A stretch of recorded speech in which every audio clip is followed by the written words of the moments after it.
So, the second reading in particular is one that we kind of think of as a hellfire and brimstone reading. We'll talk about that. First, a prayer. Mother, Father, God, the Divine One, please give me the words.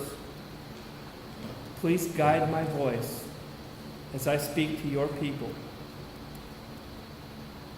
Your many names, especially the name of God, Jesus. Amen. So, I grew up on a farm. We raised animals. We grew a garden. I remember fondly eating straight from the garden. Eating those peas straight off the plant. Oh, there's nothing like it.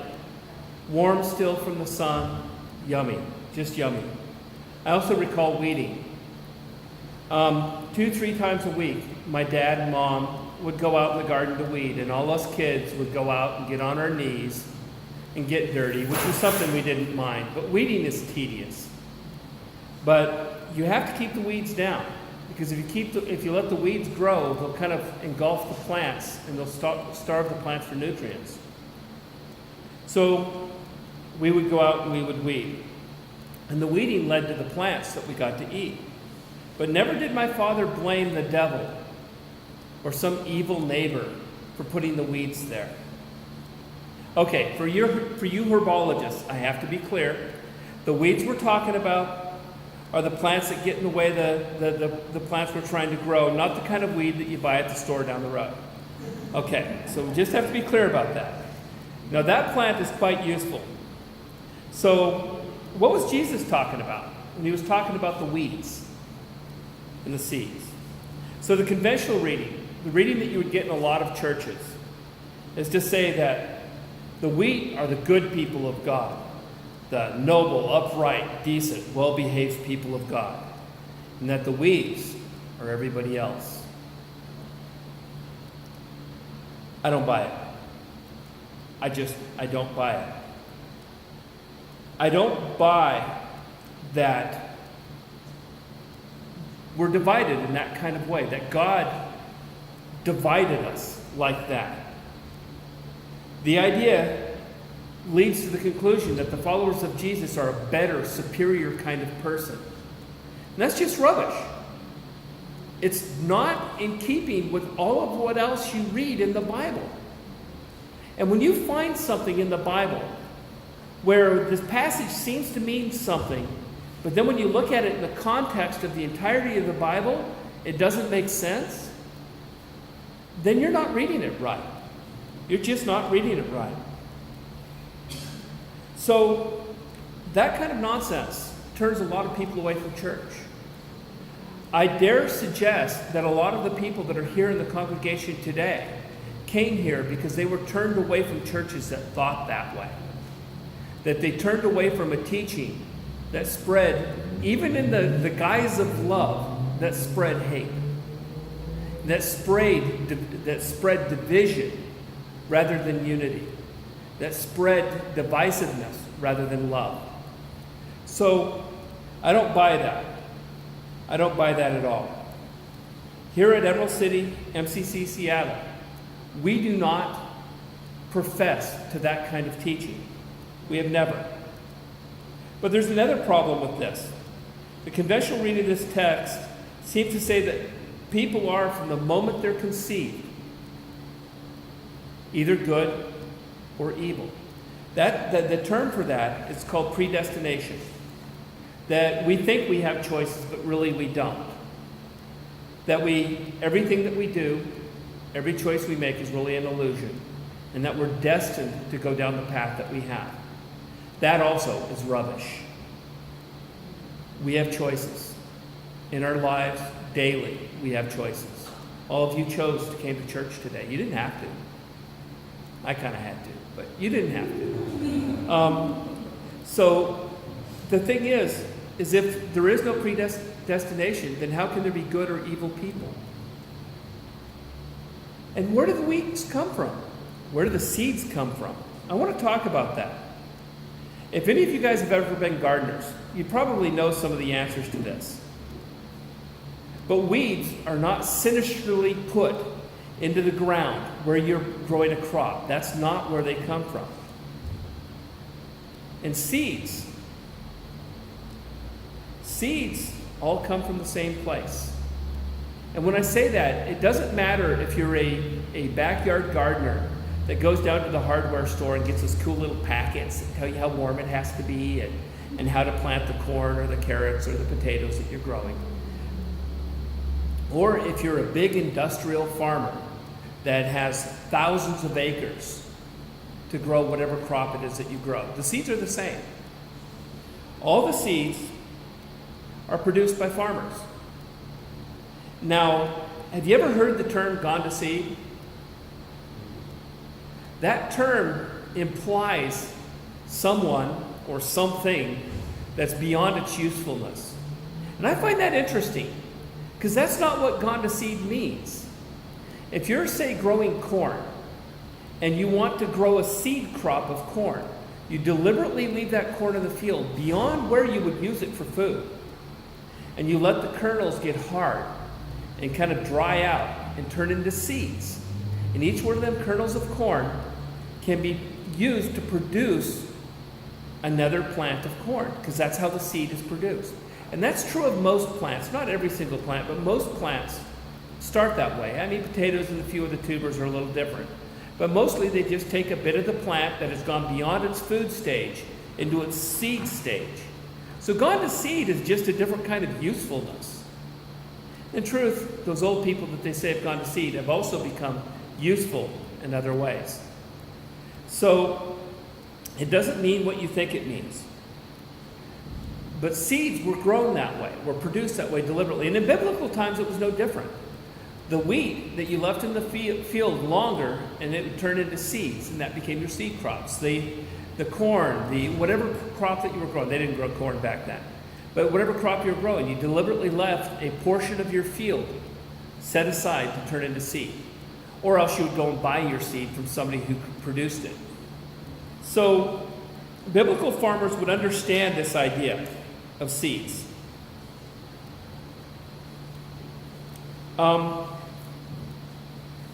So when the seeds are planted, the weeds are already there. How did they come there? Well, maybe they were blown on the wind. Maybe they were in the ground already. And when you tilled the ground, you turned up the soil to make it ready to receive the crop. Then your weeds would start to grow because those seeds became exposed and got the sun, and off they went. You watered the ground, however that works. So the weeds are already there. So what does this have to do with the parable? What is the difference between a seed and a weed? It seems obvious, but is it?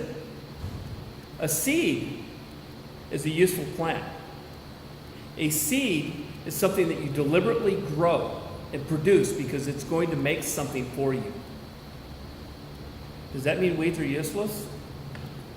The Greek botanist Dioscorides is said to have searched for a useless plant, dedicated a large portion of his life to trying to find a useless plant, and failed. So weed isn't useless. It's just something that you're not meaning to grow right there, right then. So every one of us is a seed, and every one of us is a weed. This isn't because of some blessing of our birth, because of some kind of divine conception. It isn't because our parents were singing a hymn when we were conceived. I don't think. So we're all beloved. We're all unique, just like everyone else. But we're also weeds, or at least have weed-like tendencies. If God loves us all, and we all have the freedom of choice that I discussed earlier, what makes us weeds?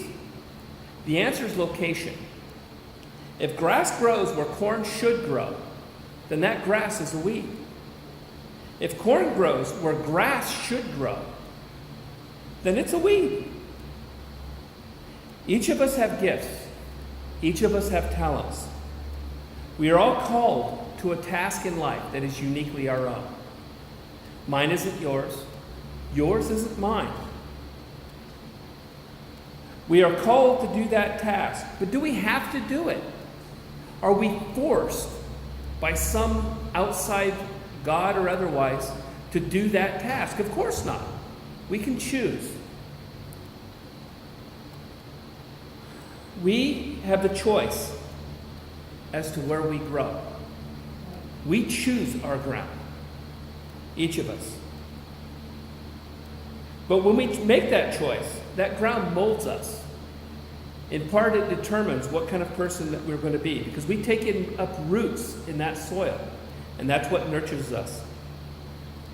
Said earlier that none of us, the first reading, that none of us could leave the presence of God. There's no choice that we make that is not known by God. Now think about that for a minute. That was kind of meant, if you read it, it sounded like it was a warning that, don't do anything God doesn't want you to do. And maybe there's some truth to that.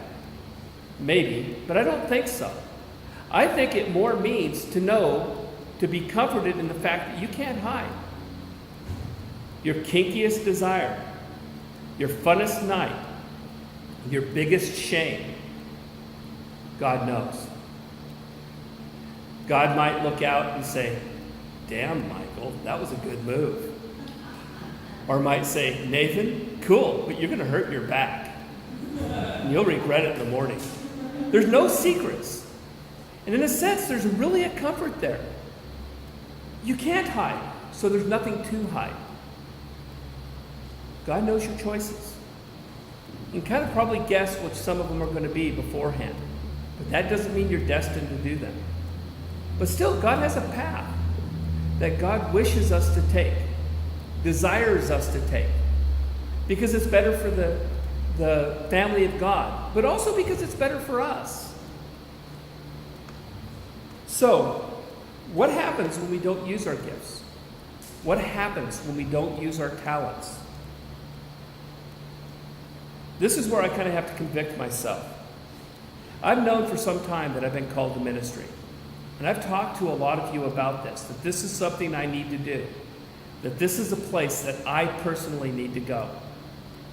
I haven't started down the path. I haven't. I need a degree. I need the time. There's so many things I need to be able to do that. But in the truth, all of them are excuses. What I really need to do is start down the path. I need to take that first step and trust in faith that there'll be solid ground on my next step and the step after that. So why haven't I done it? I know this. I'm talking to you guys. I speak of this as a truth. But why? Well, I'm afraid. I'm afraid of that path. And there are things in your lives that I know you're afraid of. Things that you see, that you know that you need to do. Choices that you need to make. Possibilities that you need to decide. We all do. So, because I haven't taken that path, does that mean I'm somehow predestined for the fire? I don't believe that. I believe I'm already in the fire. Because I don't think the fire means what we think it means. If you read through the Bible, and sometimes I challenge you to look through the Bible and find the word hell, it's not there. That's a human conception of a biblical passage that doesn't mean what we think it means. It doesn't mean hell, it means fire. And what is the fire about? We think of fire as this destructive, terrible thing. And fire can be that. I mean, there's forest fires burning in our country right now that are destroying beautiful trees and grass and lush vegetation. But fire is also constructive. You see, I've taken counsel of my fear, but I'm not being punished. That's not what's happening. I'm being prepared. So, when a blacksmith takes a piece of steel, piece of iron, whatever he's working with, or she's working with, and they stick it in the fire, are they doing that to destroy it? No. They're heating it up and making it malleable. Getting it prepared to be pounded, to be shaped, to be constructed in a way that's useful, in a way that's meaningful, in a way that's important.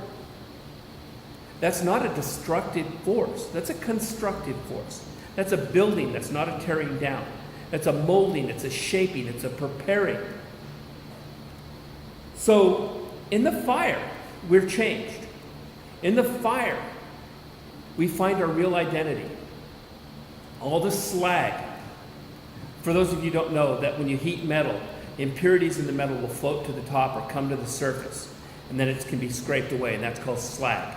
All the slag in your life, those things that you don't need, those distractions, those old paradigms that used to work for you but do not work anymore, those all get rose to the surface and they get discarded because they no longer help you. In the fire, you're shaped not to be some other person, but you are shaped to be who you're meant to be. And you have some decisions on this. I mean, you're the blacksmith too. Yeah, you get to be everything in this sermon. So it's in the fire where I'm being prepared for ministry. In the fire where I'm being molded in the shape of the future I need to have. So we've all spent time in the fire. We think of those times as bad, horrible, terrible, Trump years. But the fire's not a comfortable place to be. It's not. But it's in the fire where we become what we're supposed to be. And it doesn't feel good. It doesn't feel nice. It's unpleasant. But it's important. It's important to accept that, hey, right now I'm in the fire, but I know that I'm going to be in a better place if I accept it and I work with it and I prepare myself. All of you guys have had fire times. I have no doubt. I mean, I don't know all of your stories, and I'm not asking. But we've all spent some time. I know you know what I mean there. Where you're in a bad place and you're unhappy and you know you need to make decisions and you know that you need to do something to change. And that something ends up so much more important and so much better than anything that you had before. So we are all seeds. We are all weeds. And we need good ground in which we can prepare ourselves for the task we have to do. When things are not going well in our lives, those hard times are molding us, preparing us for our future, your future, my future, the future that will be beyond anything that any of us can dream. So if you're a lovely little petunia, maybe you should stop hanging out with onions. Instead, find your ground. Put strong roots and accept that you're going to spend some time in the fires of change. Don't take counsel of your fears. I'm saying that to you. Really, I'm saying it to me. Don't take counsel of your fears. Fear doesn't serve us. Like the Loretta Lynn song, we were never promised a rose garden. If we want a rose garden, we need to plant it ourselves. Just don't put them with the petunias. Thank you. Amen.